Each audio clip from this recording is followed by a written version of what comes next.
గుంటూరు ప్రాచీన శ్రీరామక్షేత్రం సజ్జయించు ఉత్సవాలు 2026 డిసెంబర్ 25 నుండి 31వ తేదీ వరకు నిర్వహిస్తున్నట్లు నిర్వాహక కమిటీ ప్రకటించింది.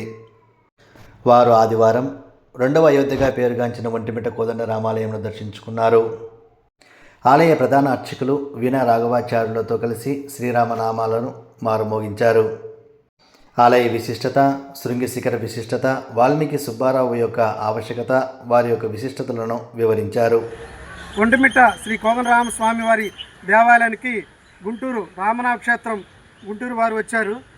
1926 నుంచి ఈ సంవత్సరం అంటే 2026కి శత జయంతి ఉత్సవ సందర్భంగా గ్రూప్ వచ్చారు.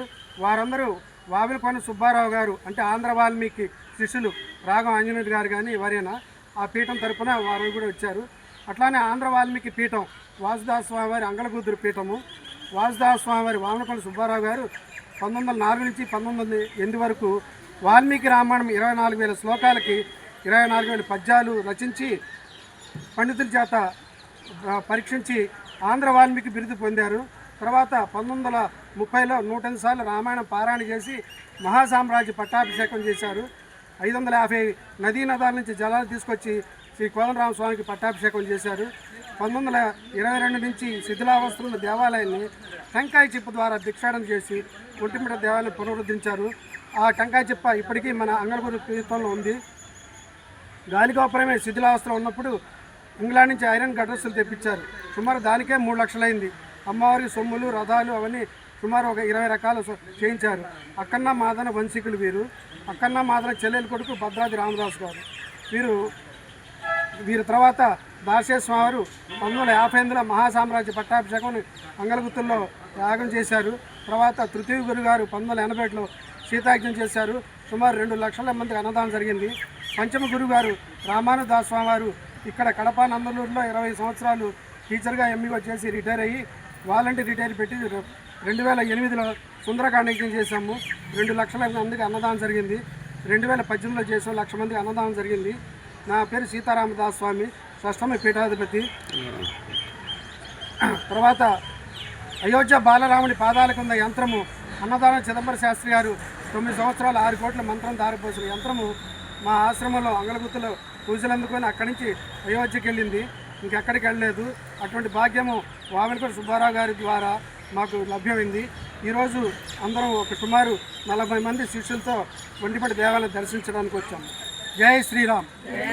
తర్వాత అంగళగుత్తుల్లో ప్రతి నెల కళ్యాణాలు, సత్యనావతాలు జరుగుతున్నాయి. రేపు సెప్టెంబర్ 17 నుంచి అక్టోబర్ 4 వరకు లక్ష్మీ అమ్మవారికి 75వ లక్ష్మీ కుంకుమార్చన జరుగుతుంది. ఆసక్తి గల భక్తులు వచ్చి పాల్గొవచ్చును. సీతారామదాస్ స్వామి 9966153156 9966153156.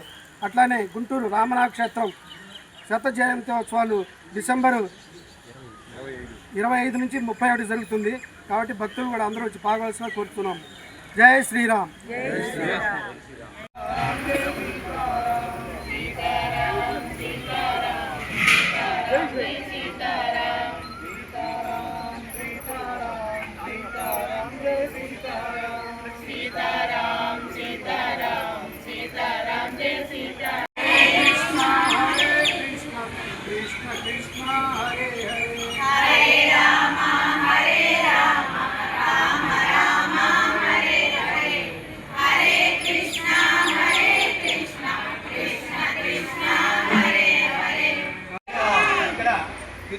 తిరుమల దేవస్థానం వారు వచ్చిన భక్తులందరికీ అన్నప్రసాదం ఏర్పాటు చేశారు.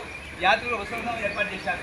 అదే కాకుండా ఒంటిమిట్టకు వీళ్ళు అంగళకూతురు ఆశ్రమానికి అభినాభావ సంబంధం ఉంది. ఎందుకంటే ఆంధ్ర వాల్మీకి వావిలకొండ సుబ్బారావు గారు వాల్మీకి రామాయణాన్ని యథాతథంగా బాలకాండ అన్ని ఇక్కడ శృంగిశైలం అంటారు ఆ కొండ మీద కూర్చొని రచించాడు. తర్వాత ఇక్కడ ఆనాడే 1927లోనే అన్నప్రసాదం ఏర్పాటు చేశాడు వావిలకొండ సుబ్బారావు గారు. ఆ యొక్క శిష్య బృందం అంతా అంగళకూతురు, తెనాలి, గుంటూరు, బాపట్ల నుంచి వచ్చేసారు. భక్త బృందం అంతా వాళ్ళు ఇక్కడ తిరుపతి దేవస్థానం చేస్తున్న అభివృద్ధి చూసి ఆశ్చర్యపోతున్నారు. అద్భుతంగా ఏర్పాటు చేశారు ఇక్కడ ఏర్పాటు కార్యక్రమాలని. గతంలో వచ్చారట 30 సంవత్సరాల కిందట. అప్పటికిప్పటికీ 100కి 90%